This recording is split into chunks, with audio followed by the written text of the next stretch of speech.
Friends, आज आपल्याला फाफडा पुरी बनवायची आहे। अशी कुरकुरीत बघा, किती मस्त कुरकुरीत मस्त झालेली आहे। बघा, आता आपल्याला 2 वाटी बेसन पीठ घ्यायचं आहे, चाळून घ्यायचं आहे।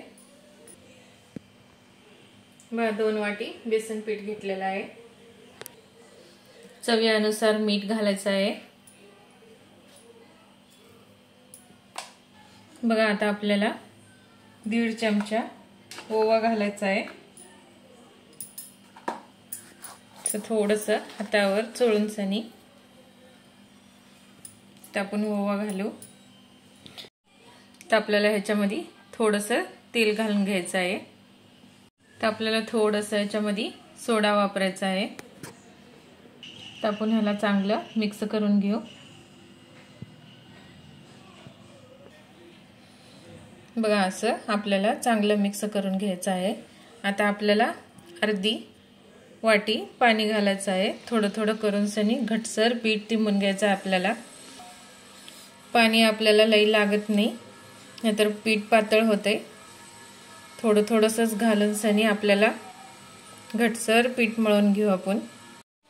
बघा, असं घटसर आपल्याला चांगलं पीठ मळून घ्यायचं आहे।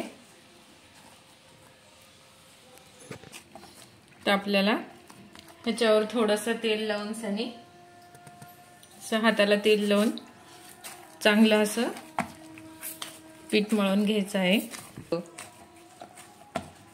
बघा, असं चांगलं आपण मळून घेऊ।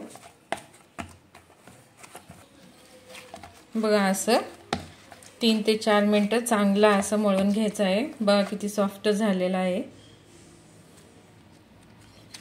आता आपल्याला ही 5 मिनिटं झाकून ठेवू।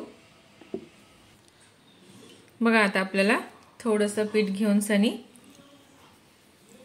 ते आपल्याला लाटून घ्यायचं आहे। खाली थोडंसं तेल लावू।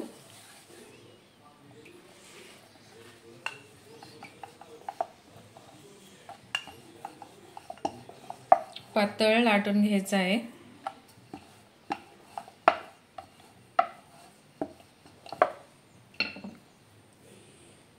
बघा, असं पातळ लाटून घेऊ।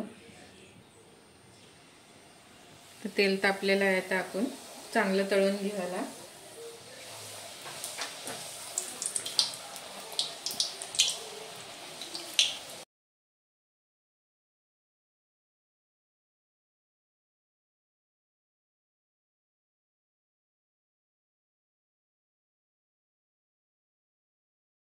असं आपल्याला चांगलं तळून घ्यायचं आहे, लई पण लाल करायचं नाही। बघा, आपली पुरी तयार झालेली आहे। आता आपण याला काढून घेऊ। बघा, फाफडा पुरी तयार झालेली आहे।